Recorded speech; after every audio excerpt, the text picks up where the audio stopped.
Hi, this is the recording to accompany the slides for the first out of 2 lectures on joints and the muscular system. My name is Dr. Alita Partosadarso, and I'll be walking you through these slides in this recording.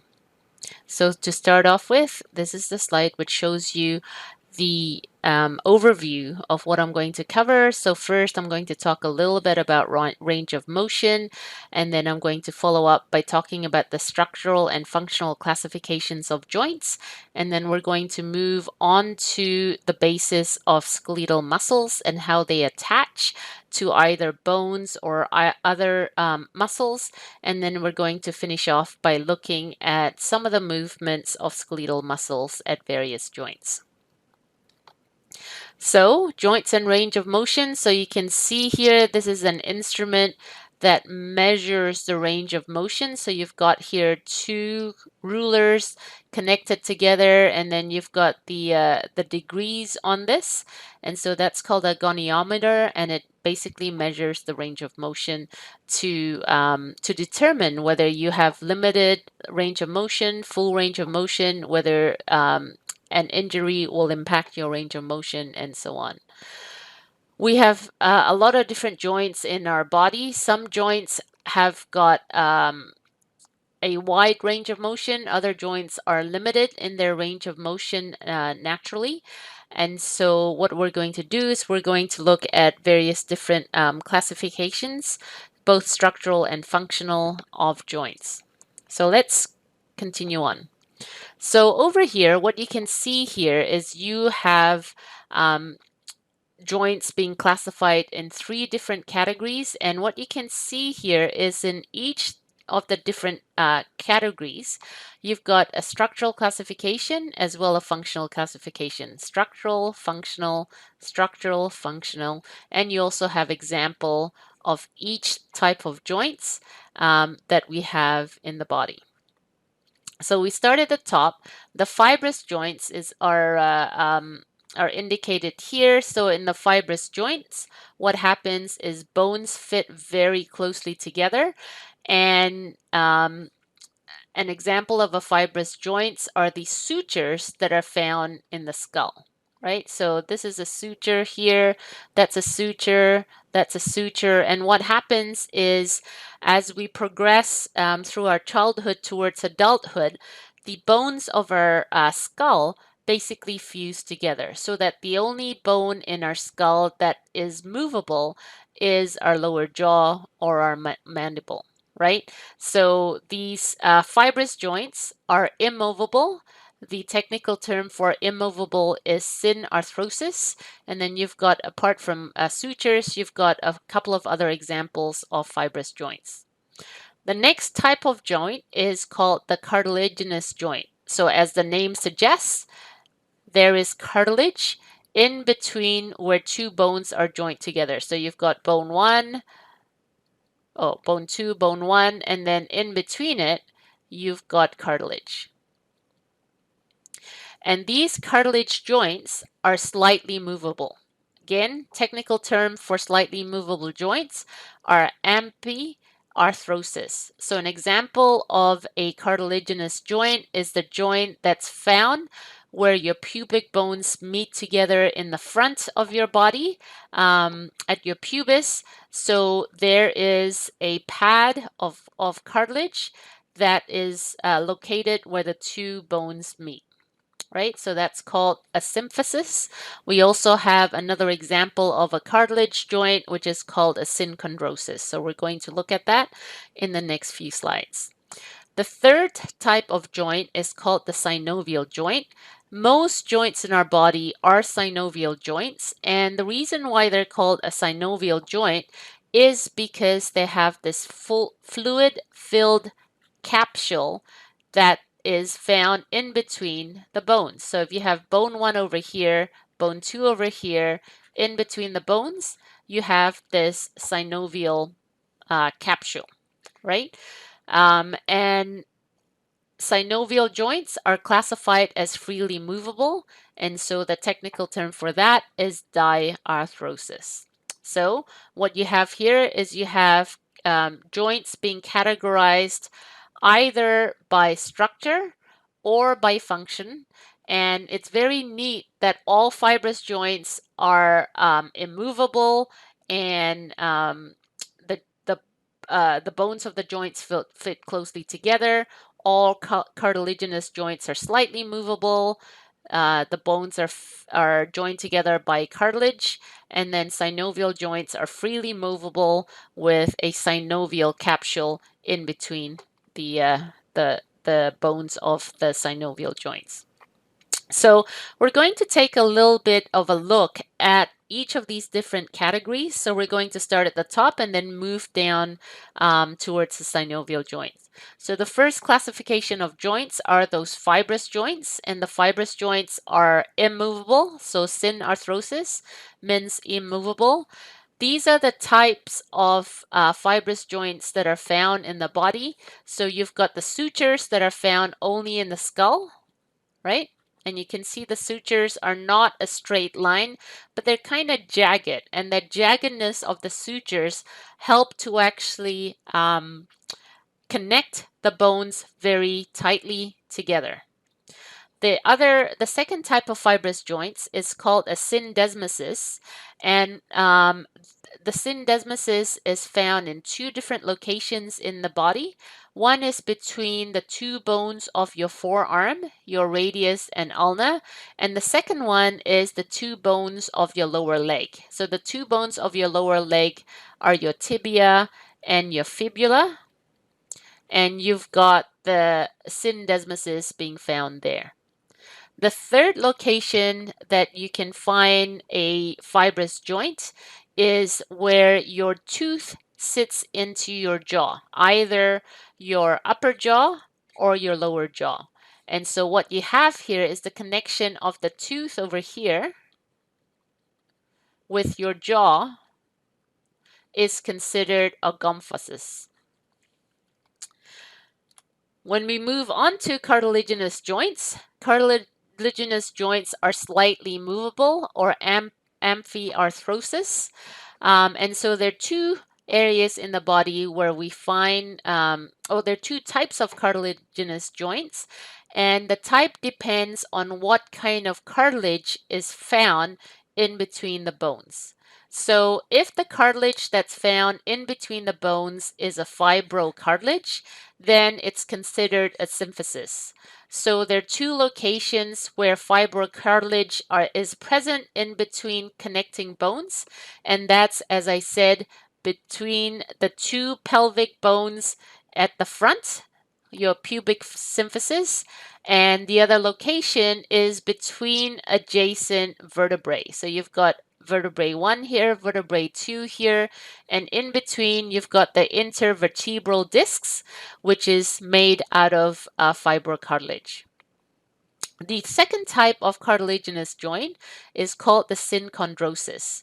So again, the main location for synchondrosis joints are in your as part of your rib cage. So where the ribs join onto the sternum, right? What you have is you have a section of hyaline cartilage that is present between your rib bones and your cartilage, right? And so that is called a synchondrosis. Another location for the presence of synchondrosis is at the epiphyseal plate. Remember, the epiphyseal plate is the location of longitudinal growth of your long bones. So you've got the epiphyseal plate in your long bones, in your upper arms, as well as in your upper limbs, as well as in your lower limbs. All right. The third type of joint is the synovial joint. So synovial joint are classified as diarthroses or freely movable joint.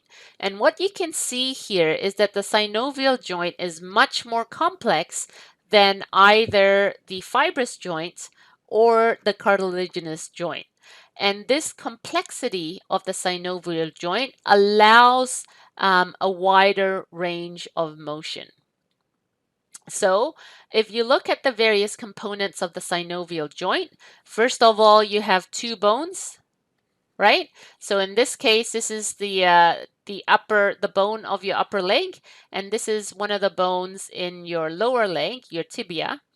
And what you have over here is you have ligaments. So ligaments connect bone to bone. So what you can see here is in yellow, you've got 3 different types of ligament that are indicated here just in your knee joint.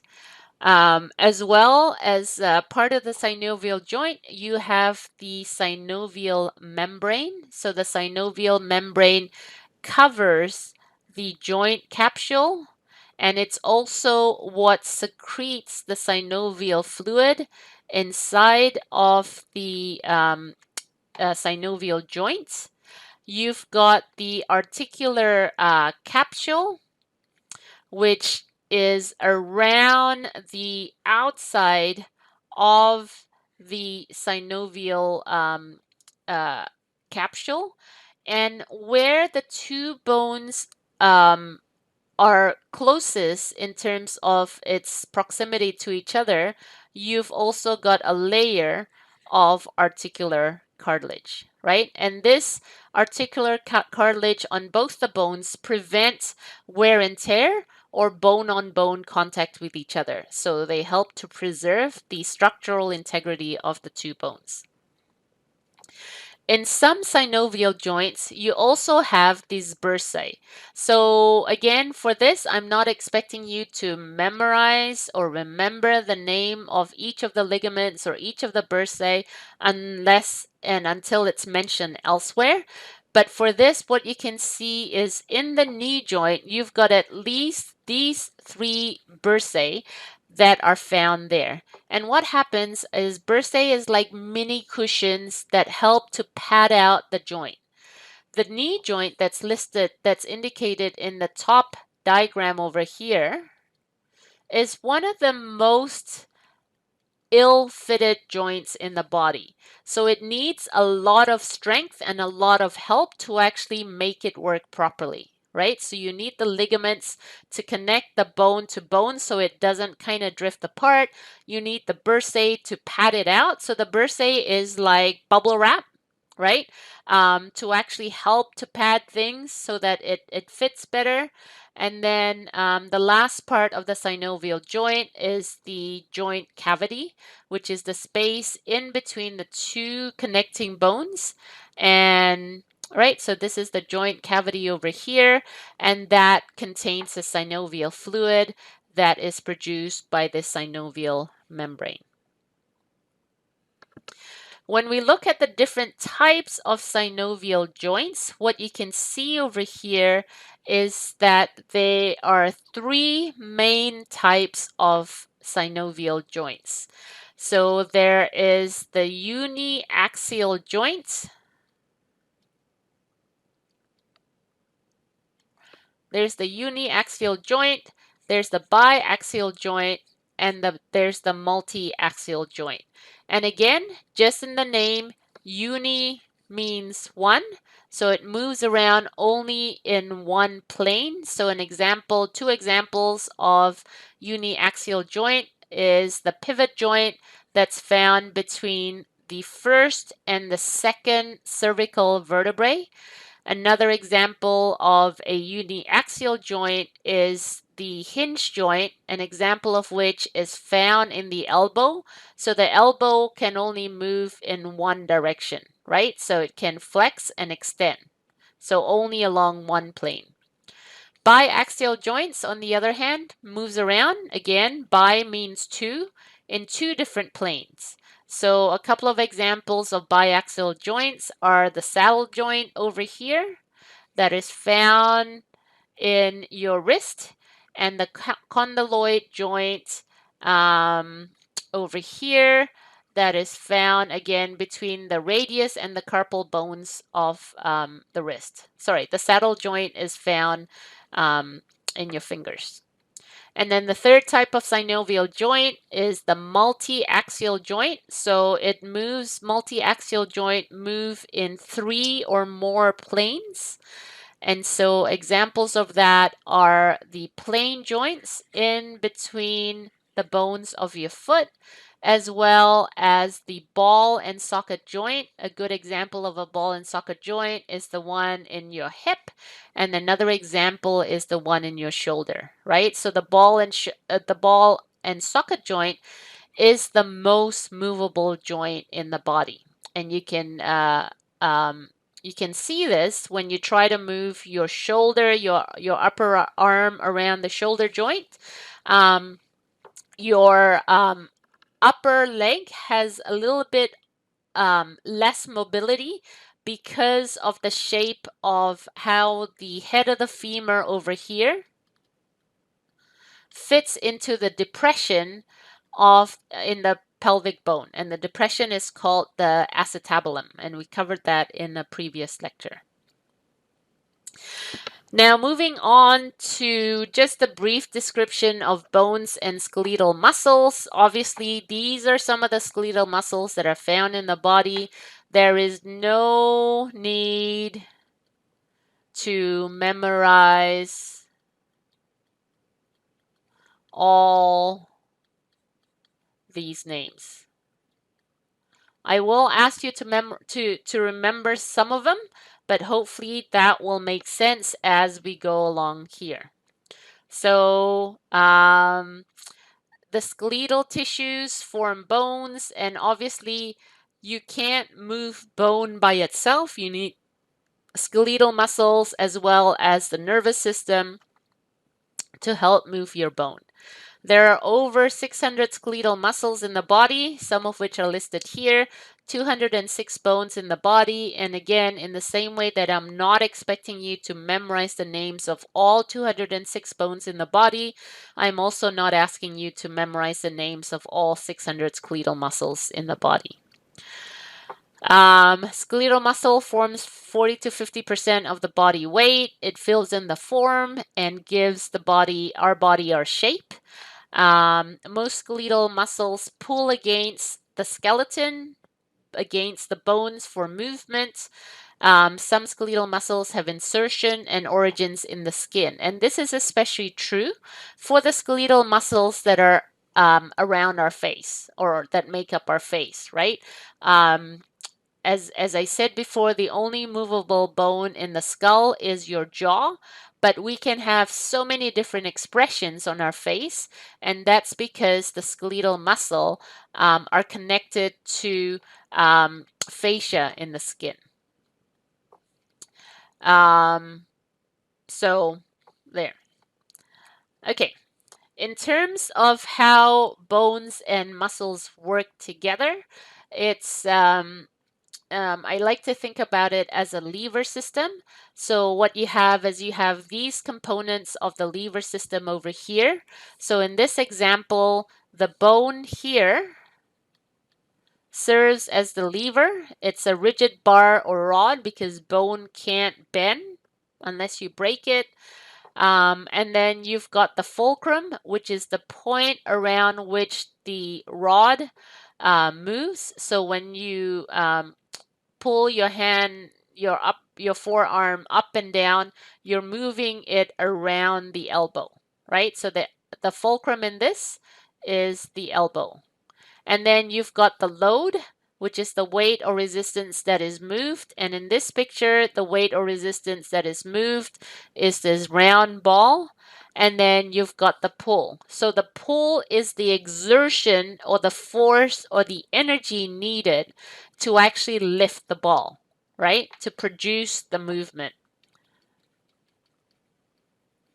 Right? So these four components help to move different things around our body, or help to move things from one side of the room to the other, and all that kind of stuff. When we look at the attachments of muscle to bone, what we see is this. First of all, when you look at the bone, when you look at this diagram over here, there are two bones here. The first bone is the humerus. I'm going to put bone A, and the second bone is the radius, and I'm going to put bone B.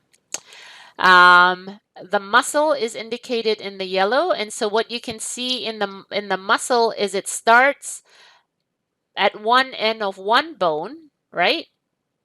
And ends at another bone, right? You've also got tendons. So this is the muscle proper. This white stuff is called a tendon, and tendons attach muscles to bones. Ligaments attach bone to bone. Tendon attaches muscles to bone. So what you see over here, again, you've got this muscle that's over here, and the white stuff is the tendon that attaches the muscle to the radius at this end, and then you've also got a tendon attaching this same muscle to the humerus at the other end. Now, what you have, the other two terms is origin and insertion. So origin is basically the point of attachment that doesn't move when the muscle contracts. So when a muscle contracts, it becomes shorter. So if you imagine this muscle becoming shorter, what happens is that this forearm will move up, right? Because this muscle becomes shorter. So when this forearm moves up, what happens is this bone, the radius, moves much more than the humerus. And so the bone that moves a lot compared to the other bone, that end where the muscle, where the tendon is, where the muscle inserts into the bone is called the insertion. And the other end of the muscle that inserts into the bone that doesn't move, that attaches to the bone that doesn't move, is called the origin. All right, so again, let me go through it again. When the muscle contracts, it gets shorter. When it gets shorter, what happens is your forearm will move up.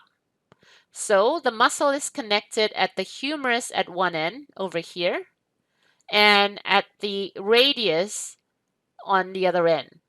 So the bone that moves a lot is called the insertion. The bone that doesn't move at all is called the origin.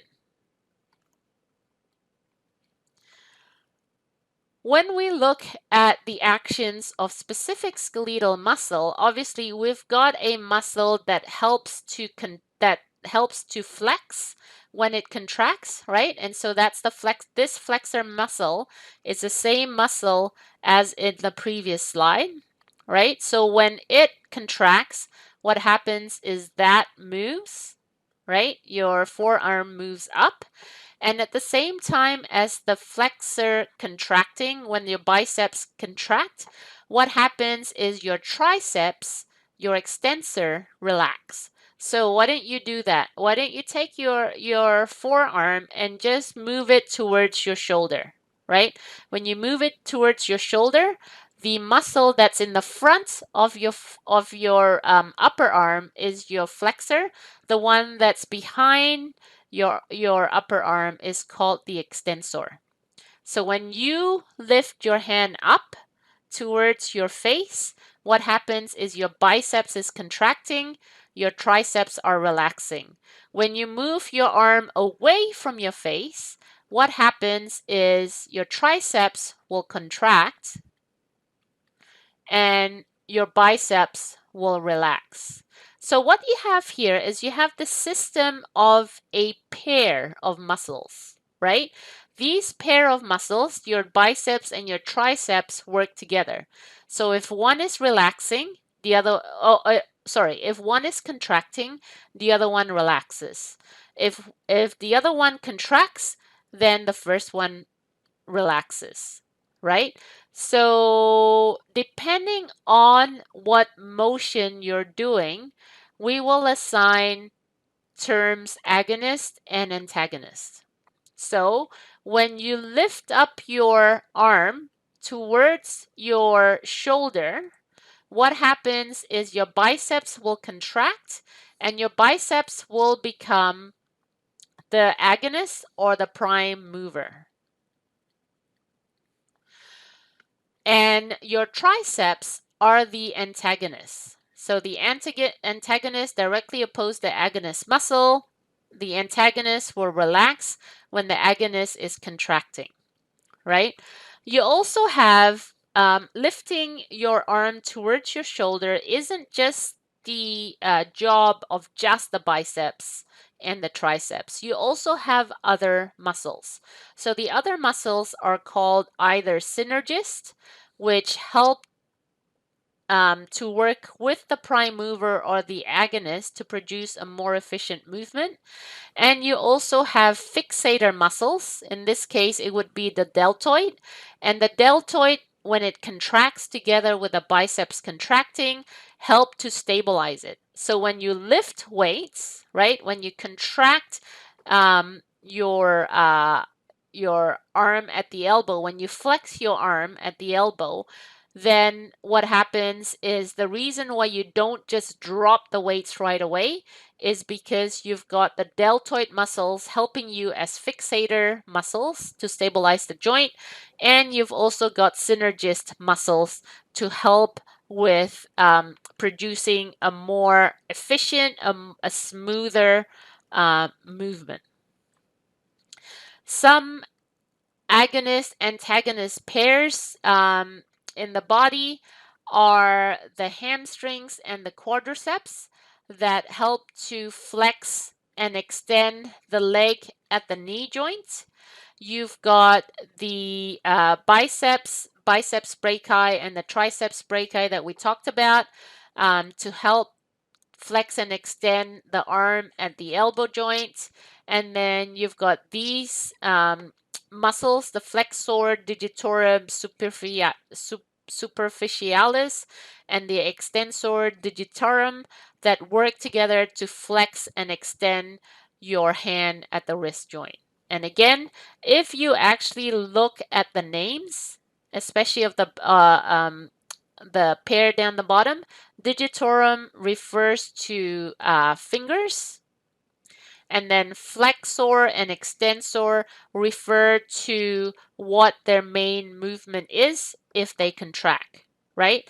So if the extensor digitorum contracts, then what happens is your hands, your fingers and hand at the wrist will extend, will open up. If your flexor digitorum contracts, then what happens is your fingers and the hands will flex at the wrist. Okay, so again, it's also all in the name. Then the last part of this lecture will go through just various movements that we can do at various joints. So you've got extension and flexion. So extension is increasing the angle between the joints. So you can see this is extension. Actually, when you go from a bent over position to an upright position, that's extension. If you go from an upright position to tilting your upper body further back, that also increases the angle, right? If you put your hand back, that's an example of an extension because it increases the angle. If you move your leg forward, that also increases the angle over here, so it's called extension, right? Flexion is the opposite, so it's complementary. Flexion decreases the angle between the bones. So again, if you lean forward, that decreases the angle over here. If you put your arm up, it decreases the angle. If you flick your leg back, again, it decreases the angle over here, right? So I think that's fairly easy to remember.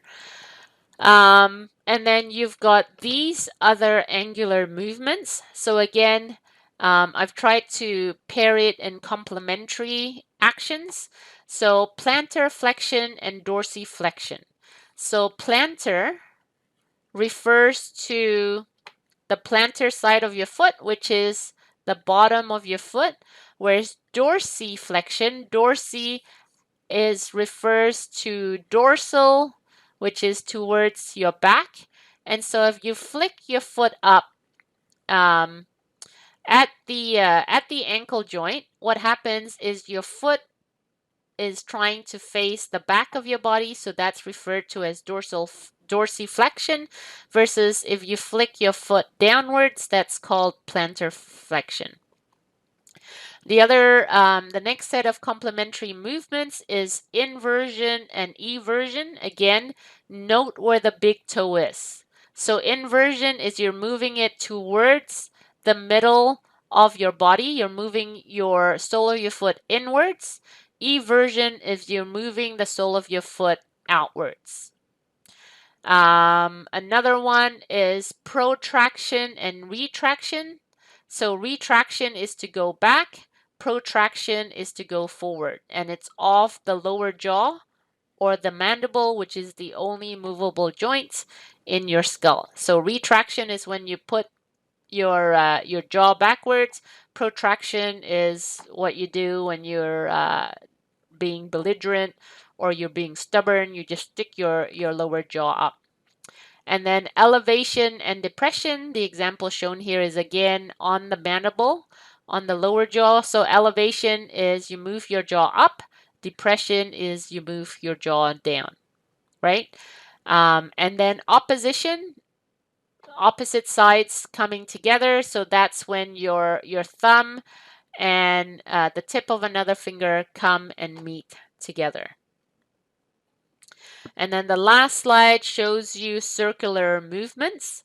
So the first set is rotation. So rotation is pivoting a bone on its own axis, right? Medial rotation moves it inwards towards the middle.